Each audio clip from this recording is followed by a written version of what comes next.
क्योंकि यहोवा कुटिल से घृणा करता है, परंतु वह अपना भेद सीधे लोगों पर खोलता है। दुष्ट के घर पर यहोवा का शाप और धर्मियों के वास स्थान पर उसकी आशीष होती है। ठट्ठा करने वालों से वह निश्चय ठट्ठा करता है और दिनों पर अनुग्रह करता है। बुद्धिमान महिमा को पाएंगे और मूर्खों की बढ़ती अपमान ही की होगी। आमीन। आज के वचन से हमने क्या सीखा? हमें पहले वचन में क्या लिखा? हे मेरे पुत्र, मेरी शिक्षा को न भूलना, अपने हृदय में मेरी आज्ञाओं को रखे रहना। परमेश्वर की आज्ञाओं को जो हम अभी तक सीखते आए हैं, चोरी न करना, पाप न करना, है ना, परमेश्वर को छोड़कर तो है ही नहीं। तो उसके सिवा तू किसी मूर्ति की पूजा न करना, तू किसी मिट्टी, काठ, सोने की, हीरे की, है ना, कोई आकृति बना के उसकी पूजा नहीं करना, है ना। तू अपने माँ बाप का आदर करना, है ना। जो बच्चे माँ बाप का आदर करते हैं वो बहुत दीर्घायु, मतलब बहुत लंबी उम्र जीते हैं। कोई चाहता है कि हम मर जाए जल्दी? मरना चाहता है कोई? क्या यार, इतनी तो बेकार जिंदगी चल रही है ना, इतनी महंगाई हो गई है ना, पढ़ाई इतना ज्यादा करना पड़ता है, क्या करना जी? क्या आज चले जाए क्या? नहीं ना। तो नहीं तो फिर उसके लिए पता है परमेश्वर ने एक आसान सा रास्ता बताया है। परमेश्वर से प्यार करो, परमेश्वर का आदर करो और अपने माँ बाप का आदर करो, है ना। लिखा है जो अपने माँ बाप का अनादर करता है ना, उसकी आंखें चील के बच्चे होते हैं ना, तराई के चील उसकी आंखों को निकाल के ले जाता है और नोच नोच के उस बंदे को खा जाएगा। जो भी ऐसा बच्चा है जो अपने माँ बाप पर अनादर की दृष्टि डालता है, मतलब अपने माँ बाप को उल्टा जवाब देता है ना। अपने माँ बाप को कभी उल्टा जवाब नहीं देना चाहिए, क्योंकि परमेश्वर गुस्सा करते हैं। हमेशा माँ बाप हमारे साथ नहीं रहते हैं, है ना। कभी कभी रहेंगे, जब हम बड़े होते जाएंगे, हमारी शादी होती जाएगी, है ना, तो माँ कहीं और, बाप कहीं और, है ना। माँ बाप कहीं और हम कहीं और, मतलब, है ना, ये नहीं कि माँ कहीं और बाप कहीं और, है ना, परमेश्वर न करे, मतलब हम कहीं और माँ बाप कहीं और, है ना। तो अपने माँ बाप का आदर करो, वो चाहे कितने भी बूढ़े हो जाए, बुजुर्ग हो जाए। देखो, जब हम छोटे होते हैं तो हमारी मम्मी कितनी सुंदर लगती है ना, लेकिन जब हम बड़े होते हैं, जब हम सुंदर हो जाते हैं, तो जब हमारी मम्मी बुढ़ी हो जाती है तो हमें क्या करना?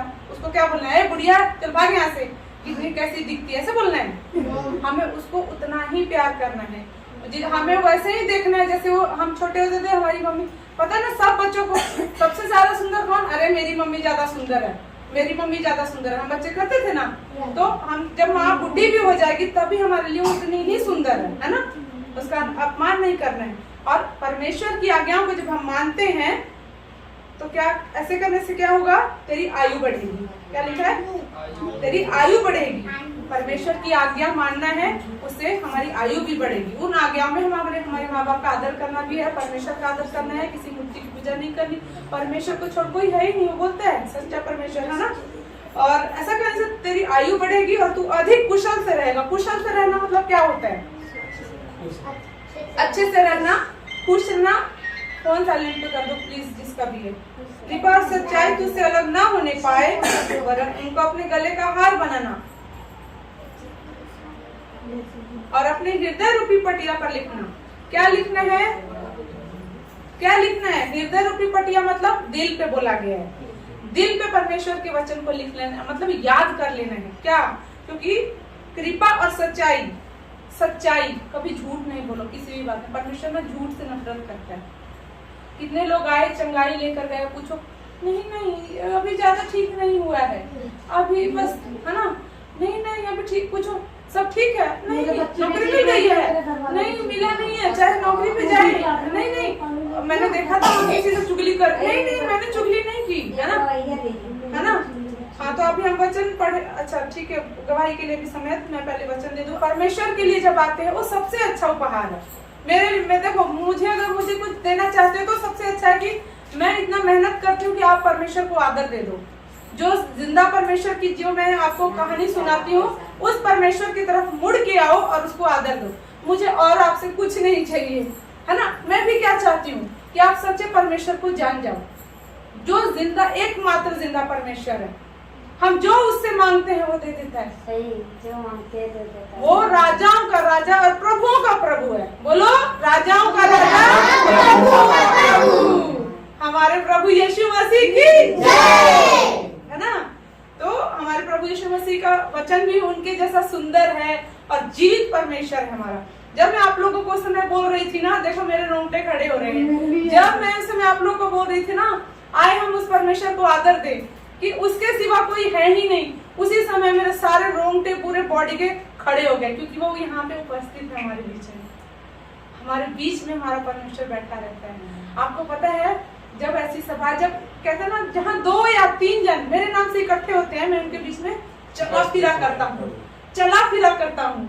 हर एक के पास आता है, वो सबके हाथ पर, सर पर हाथ रख के आशीष देता है। फिर वो बैठता है और देखता है मेरे लिए आज कौन सा भजन गाया जा रहा है ना, आज मेरे लिए मेरे बच्चे क्या करेंगे, है ना। तो ऐसा परमेश्वर है। तो उसको सबसे ज्यादा खुशी यही होती है कि हम सब मिलकर उसकी महिमा करें, है ना, उसको आदर दें। बस हमसे बदले में कुछ नहीं चाहता। हम जो भी उनको भेंट चढ़ाते हैं वहां पे, वो क्या है, हम इतने बड़े परमेश्वर को क्या 10 रुपए दे देते हैं, क्या है 10 रुपए, तो हम भिखारी को भी ज्यादा दे देते हैं, है ना। तो हमें ये भी सोचना है। तो वो एक अलग टॉपिक है, लेकिन हमें अपने परमेश्वर को आदर दे देना है। पैसा बात की बात है, पहले परमेश्वर को आदर दे दो, क्योंकि वो परमेश्वर ने अपना खून बहा दिया हमारे लिए। एक एक बूंद खून का, एक एक कतरा बहा दिया ताकि हम लोग बचाए जाए। किस लिए पता है कि जब आपके पास यीशु मसीह का सुसमाचार जाए कि आंटी, प्रभु यीशु मसीह ना मुर्दों में से जीवित हो गया, और हमारे ही पापों के लिए। जब लोग क्रूस पे यीशु मसीह को चढ़ा रहे थे, पत्थर मार रहे थे, थूक रहे थे, गालियां दे रहे थे, दाढ़ी नोच रहे थे, कपड़े फाड़ रहे थे, आपको पता है उसमें हम भी थे। तभी हम बोलते हैं प्रभु ने प्रभु हम भी पापी हैं, हमने भी तेरा अनादर किया, प्रभु हमें माफ कर, हमें उस पाप के लिए माफ कर, हम भी तेरे गुनाहगार हैं। और जबकि वो हमारे ही पापों के लिए ना खून अपना बहा के बोलता है ना कि मैंने अपने लहू का दाम देकर तुम लोगों को खरीद लिया है। आपको पता है, आप लोग बिक गए हो, बाजार में नहीं, कोठे पे नहीं, अशुद्ध चीजों में नहीं, पवित्र परमेश्वर के लिए। कहता मैंने तुम्हें खरीद लिया है। आप खरीदे गए हो किससे? लोग पैसा देते हैं ना, सोना, वो तो अशुद्ध चीज है। लहू का दाम देकर खरीद लिए गए। सोचो, अपना खून बहाकर। मान लो अब एक बहन है वहां पे, ठीक है, एक बहन थी हमारे, आती थी पहले प्रार्थना में पहले, जिसको मैंने अभी कुछ समय पहले भी मना कर दिया, है ना। तो वो बीमार पड़ी थी। तो वो ऐसे बीमार पड़ी थी कि उसको ना वो साथ के साथ खत्म हो जाती। अगर मैंने उसको सही समय पर नहीं डॉक्टर के पास भेजा होता तो वो खत्म हो जाती। और मेरे पति ने उसको कहीं से 2-4 बोतल, जितना भी बोतल खून चाहिए वो उनको दिलवाया, क्योंकि ये अपना ऐसा है ना कि कार्तिक क्या करता है, ब्लड डोनेट करता है जाकर। जैसे आज रात को किसी औरत की प्रेगनेंसी है या किसी का एक्सीडेंट हो गया, बच्चे का, लड़के का, किसी का भी, तो जाके ये ब्लड दे के आते हैं। फिर वो लोग हमारे जब जरूरत पड़ेगी तो वो लोग हमें देने आएंगे ब्लड, हॉस्पिटल में वहीं से वहीं पहुंच जाते हैं। तो उस समय कहीं से ब्लड का इंतजाम नहीं हो पाया। जब हॉस्पिटल में बोला गया तो वो बर्फ, उसमें बर्फ जम गया था खून में, जिससे उसको चढ़ाया ही नहीं। 2-3 दिन तक हॉस्पिटल में एडमिट थी। लेकिन जब मेरे लड़के ने, मेरे हस्बैंड ने खून का इंतजाम करवाया, जब इंतजाम कराया सब ठीक हो गया। तो एक तरह से क्या है, एक तरह से माना तो हमने तो अपना लहू नहीं बहाया, लेकिन फिर भी क्या हुआ, एक तरह से हमने उसको सेवा करके एक तरह से खरीद ही लिया था।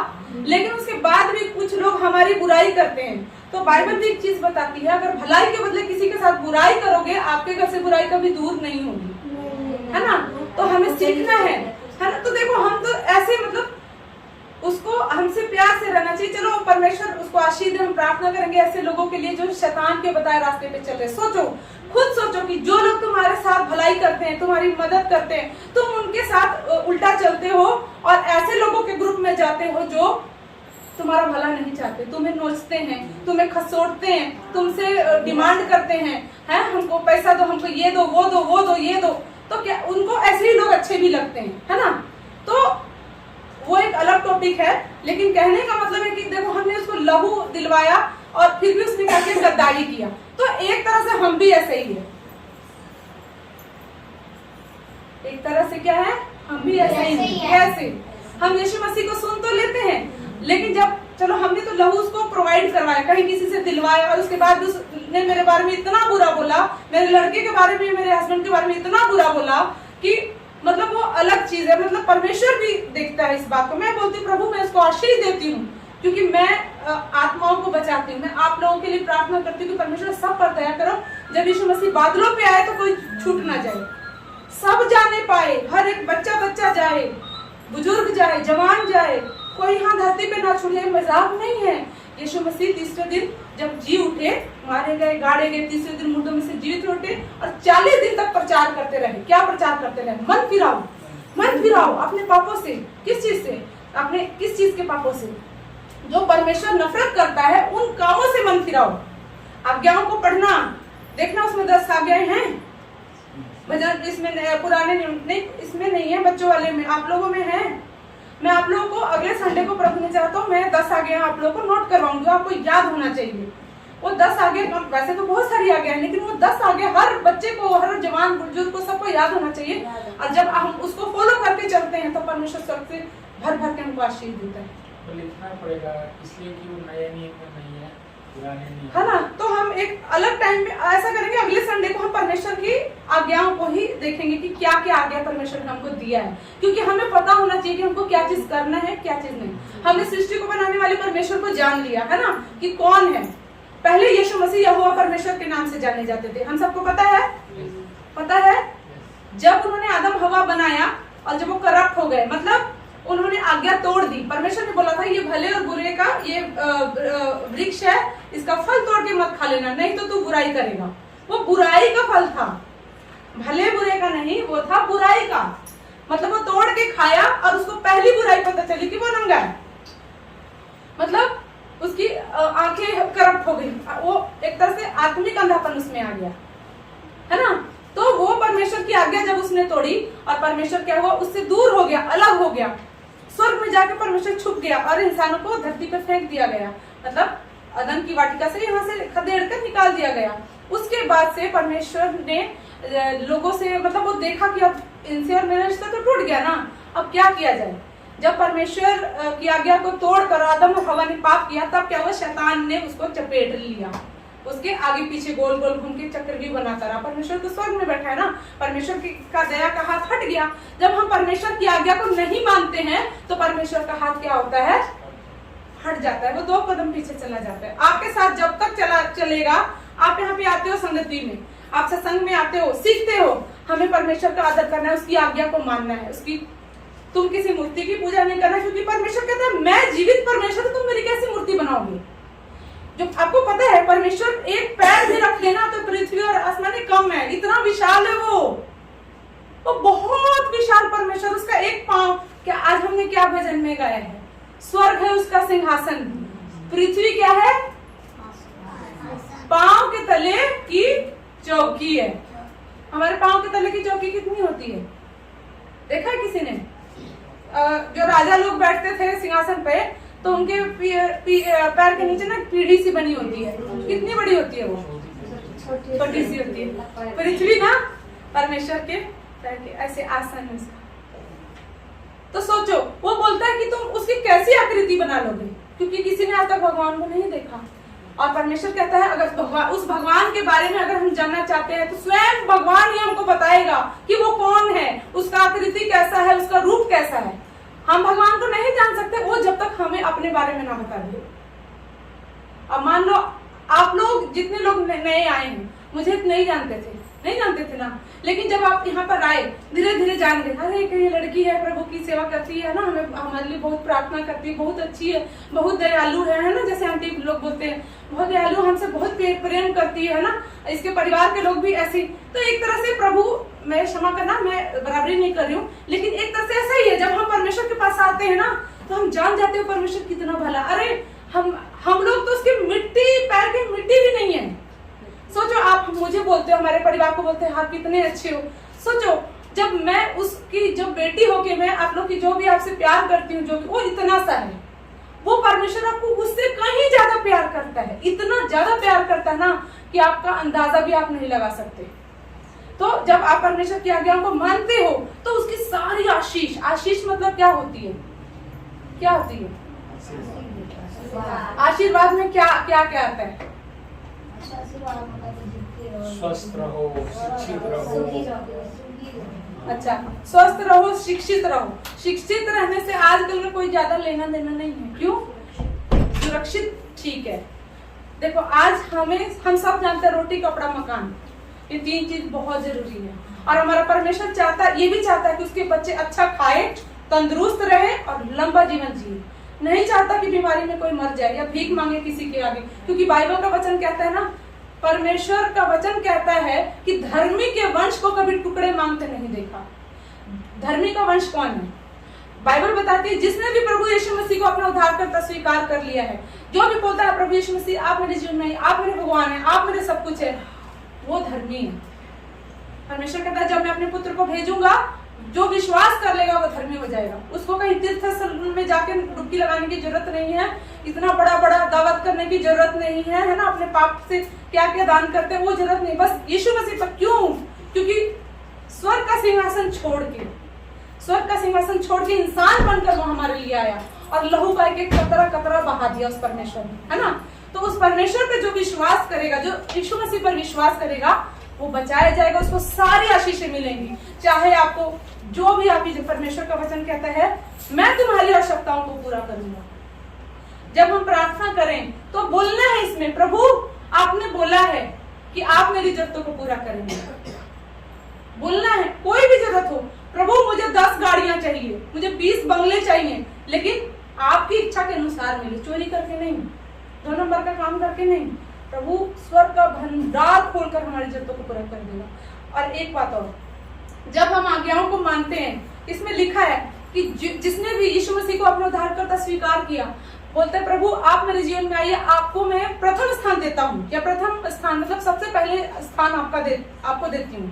कुछ भी करो, जैसे सो के उठते हो, सबसे पहले उठ के प्रार्थना करो, प्रभु यीशु मसीह धन्यवाद करती हूँ कि आज का दिन आपने देखने का मौका दिया, है ना, हमें संभाला, हमारे परिवार को संभाला, हमें अच्छा भोजन दिया, है ना, इसके लिए धन्यवाद दो।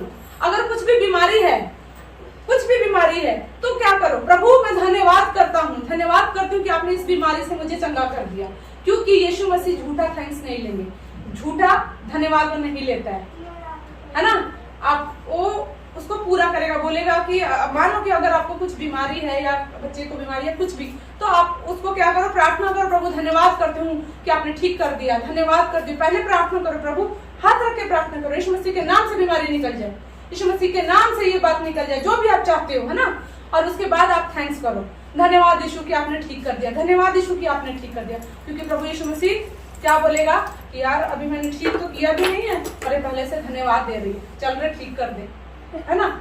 हाँ तो ठीक कर देगा वो, हाँ उसको ज्यादा आशीष मिलेगा। और लिखा जो भी नम्र और दीन होके आता है, मतलब जो घमंड में फूलते रहते हैं ना, लिखा है परमेश्वर उनका सामना करेगा, उनको परमेश्वर का सामना करना पड़ेगा। लेकिन जो नम्र और दीन होकर आता है, अपने मन को एकदम नम्र करके कि प्रभु यीशु मसीह, बच्चे बात नहीं करेंगे, है ना, जो नम्र और दीन होकर प्रभु यीशु मसीह के पास आता है, प्रभु मेरी मदद कीजिए, उसको पुकारो जीवन के किसी भी क्षेत्र में, प्रभु मैं विश्वास करता हूँ, मैं विश्वास करती हूँ कि आप जिंदा परमेश्वर हैं, मैं आपको बुलाता हूँ, मेरे जीवन में जो भी काम है, जो करवाना चाहते हो, जो भी आशीष चाहिए उसको मांगो प्रभु, ताकि मैं आपकी गवाही देने पाऊँ। भरी सभा में लिखा है, प्रभु भरी सभा में मैं तेरी जय जयकार करूंगा, है ना। तो हमें परमेश्वर की आज्ञाओं को मानना है। और लिखा है परमेश्वर की आज्ञा को जब मानोगे, यीशु को अपना उद्धारकर्ता स्वीकार करना है, यीशु मसीह को अपना परमेश्वर स्वीकार करना है मन फिराकर। और उसके बाद लिखा जिसने भी ये मन फिराव किया है, परमेश्वर से क्षमा मांगा है अपने पापों के लिए, कोई ऐसा नहीं है जिसने पाप नहीं किया, कोई है? सबसे ज्यादा मैंने पाप किया है ना। चोरी, बचपन में एक ट्रॉफी लेने खरीदने जाते थे 2 निकाल लेते थे, किया है ना। तो कोई ना कुछ भी किया ही है। तो एक तो ये शरीर के पाप है, एक क्या है, हमारे डीएनए में पाप है। जब आदम ने पाप किया तो वही पाप हमारे शरीर में आया, इसलिए भी बोलते हैं। मान लो कई लोग शरीर में पाप नहीं भी किया है, शरीर में अभी भी बहुत ऐसे लोग हैं जो नहीं किया हो किसी ने, है ना, हो सकता है। हाँ, तो सबने पाप किया है। सांप मैंने अपने हाथ में मारा, तो सांप मारने से पाप नहीं है, नहीं, सांप मारना कोई पाप नहीं है, सांप मारना कोई पाप नहीं, किसी इंसान को मारना पाप है। कैसे?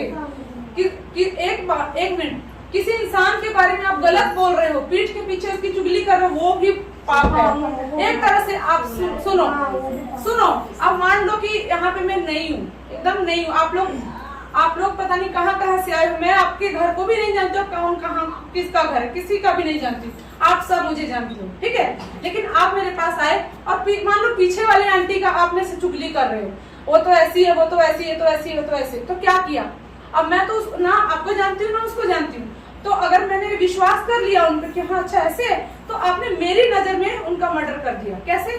उनका इज्जत तो खराब कर दिया ना, तो ये भी एक मर्डर है। जैसे चुगली, इसीलिए बोला चुगली नहीं करना है, वो जैसी भी है बोलो प्रभु आप जानो और आप जानो, हमें नहीं करना है किसी की चुगली, वो कुछ भी, बल्कि हमें क्या करना है? प्रार्थना करना है, प्रभु आप उसको आशीष दीजिए, प्रभु उसको सही बुद्धि दे दीजिए कि वो गलत रास्ते पे ना चली जाए, शैतान के पीछे ना चली जाए, है ना। क्योंकि लिखा है यीशु मसीह में जो बच्चे उसके है ना, तो जीवन थोड़ा सा कठिन होता है, थोड़ा सा क्या कठिन है, अपने ऊपर संयम रखना पड़ता है, कंट्रोल रखना पड़ता है ना। तो हम जब लेकिन प्रभु से प्रार्थना करेंगे कि प्रभु आप हमें शक्ति दे दीजिए। परमेश्वर कहता है मैं सबसे कमजोर लोगों को चुनता हूँ, शक्तिशाली लोगों को उसने कभी नहीं चुना। आज तक बाइबल का किताब है ना, जो बाइबल एक सच्ची कहानी है, इसमें सारी परमेश्वर का वचन बताता है, कभी भी उसने बहुत ऐसे वालों को नहीं, कमजोरों को चुना है, गरीबों को चुना है, निर्बलों को चुना है, बीमारों को चुना है अपनी महिमा के लिए। क्योंकि मान लो किसी बहुत अच्छे इंसान को जो ताकतवर है, पैसा वाला भी है, चंगा भी है, भला भी है, उसको चुन लिया तो लोग बोलेंगे अरे तो क्या बड़ी बात है ना, इसलिए तो ऑलरेडी अमीर है। लेकिन उसने क्या किया, वो देखता है कि कौन मिट्टी में मिला हुआ है, कौन गरीब है, कौन बीमार है ना, उसको उठाता है और उसको क्या, अगर मान लो कोई बीमार है उसको चंगाई दे देता है। मैं अपनी गवाही एक शेयर करती छोटी सी, जब मैं थोड़ी छोटी थी, जब मैं स्कूल में थी तब तक मैं स्पोर्ट्स में थी, बहुत अच्छा खेल कूद में आगे थी। जब मैं कॉलेज लेवल में आई, कॉलेज के बाद थोड़ा सा मेरे को ना बहुत सारी बीमारियां, अस्थमा, एलर्जी, है ना पापा। मैं कितने साल तक ना मैंने चावल खाया, ना अचार, ना दूध, ना दही, ना नींबू, ना प्याज, कुछ भी नहीं। जब मैं खीरा टमाटर कुछ नहीं। आज मैं पता है जब कुछ भी पूछोगे ना क्या खाना है, मैं चावल बना दी। मतलब चावल मैं जब छोटी थी तो नहीं खाती थी, मतलब वो 2-3 साल मेरा चावल बंद हुआ कि मेरे को चावल इतना अच्छा लगने लगा। तो मैं वो ना देख एक दाना खाते ही मेरे को छींक, एलर्जी और यहाँ पे पूरा दाना हो जाता था। तब परमेश्वर को जब मैंने एक दिन ना बोला ना कि परमेश्वर चंगाई दे दे या तो मुझे उठा लो, ऐसे मैं बोलती थी, तंग आकर मैंने एक दिन बोला था। मेरे पापा मुझे कहाँ पे चंडीगढ़ भी लेके जाते थे दवाई करवाने, कोई भी डॉक्टर का दवा काम नहीं हुआ, किसी का काम नहीं आया। एक ही दिन मैंने सारी दवाइयां उठाई और मोटरी बांध के फेंका। मैंने बोला ले आज से यीशु मसीह मैं आपके हाथ में दे देती हूँ अपने आप को, मुझे चंगा करना है तो कर देना और नहीं तो उठाना है तो आप उठा के ले जाना, आप अपने स्वर्ग में रख देना मुझे, लेकिन मैं दवाई नहीं खाऊंगी। इतनी दवाइयां रखी मैंने, आज भी उसमें से 2-3 पंप और इनहेलर रखा है गवाही के लिए। और मैं धन्यवाद करती हूँ प्रभु यीशु मसीह का, आज मुझे कोई भी पंप नहीं लेना पड़ता है, कोई भी इनहेलर नहीं लेना पड़ता है। मैं चावल, दही, अचार, आइसक्रीम रात को भी खाती हूँ, आधी रात को मैं 2 बजे आइसक्रीम खा सकती हूँ, मुझे कोई खांसी, जुकाम, बुखार कुछ नहीं होता है। तो ये इतनी बड़ी बड़ी महिमा है परमेश्वर की मेरे जीवन में। तो मुझ जैसे कमजोर को परमेश्वर ने चुना वचन के लिए। और आज आप लोग जितने लोग आए हो, आप आज गवाहियां हैं हमारे बीच में, हम परमेश्वर का धन्यवाद करेंगे। थोड़ा सा 5 मिनट में और लूंगी, उसके बाद हम गवाही सुनेंगे और उसके बाद हम शुरू करेंगे, है ना। तो हमने ये सीखा है कि हमें परमेश्वर की आज्ञाओं को मानना है, उसकी शिक्षा को जो हम सुनते हैं, ये 1 हफ्ते का आपका खाना है। देखो आज हम मान लो आज हम कुछ शाम को खाएंगे, ठीक है, हम शरीर का खाना खाते हैं, दाल हो गया, चावल हो गया है, समोसे, पकौड़े, ये शरीर का खाना है। लेकिन आत्मा का खाना भी बहुत जरूरी है। आत्मा का खाना क्या है? पूजा पाठ, जो ये पूजा पाठ परमेश्वर का वचन है, लिखा है, ये स्पिरिचुअल फूड है। अब आपने जो भी सुना है तो इसको 1 हफ्ते तक इसको ना याद करते रहना है, मनन करते रहना कि हमने क्या सुना है। आज जो कुछ भी सुना है, एक लाइन भी कि जो परमेश्वर की आज्ञा को मानता है, परमेश्वर उसको आशीष देता है, वो लंबी उम्र जिएगा, उसको बीमारियां नहीं लगेगी, गरीबी भीख नहीं मांगना पड़ेगा। क्योंकि परमेश्वर का वचन कहता है धर्मी के वंश को कभी टुकड़े मांगते नहीं देखा। टुकड़े मतलब रोटी का टुकड़ा, कभी नहीं। अगर जिसने भी परमेश्वर का आदर किया है, जिसने भी प्रभु यीशु मसीह पर विश्वास किया है, उसको उसके और उसके वंश तक को कभी टुकड़े मांगते किसी ने नहीं देखा है। तो मैंने ये वचन जब पढ़ा ना, तो तब से मैं प्रभु के पीछे और चली आई। मैंने कहा प्रभु मैं सच में आगे आऊंगी, क्योंकि जब हमारे घर की स्थितियां भी ठीक नहीं थी, लेकिन प्रभु ने आज मेरे जीवन में सब कुछ भर दिया। मैं जिस चीज पे हाथ रखती हूँ ना, वही चीज मेरी हो जाती है। तो हम परमेश्वर का धन्यवाद करेंगे। मैं हर बात के लिए यीशु मसीह को महिमा देती हूँ, क्योंकि मेरे जीवन में उसने भर भर के आशीष दिए।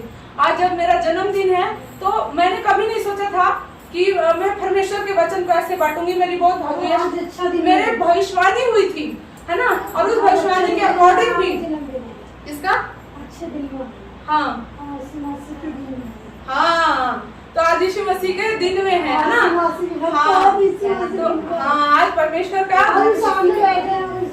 हाँ यीशु मसीह सामने बैठे हैं।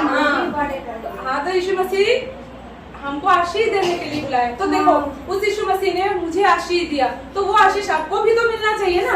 आपको मुझसे ज्यादा मिले, मैं परमेश्वर से दुआ करती हूँ, है ना। तो जब हम परमेश्वर की आगे कब जब आप परमेश्वर का आदर करोगे तो ही मिलेगा। ये नहीं ऐसे मिला चंगाई छुटकारा मिला। कुछ लोग अभी हैं जो अभी आए नहीं, जब उनको मिलता है ना तो वो कल्ट लेते हैं, परमेश्वर को यहाँ गवाही देने के नहीं आते हैं, चुपके चुपके निकल लेते हैं, है ना।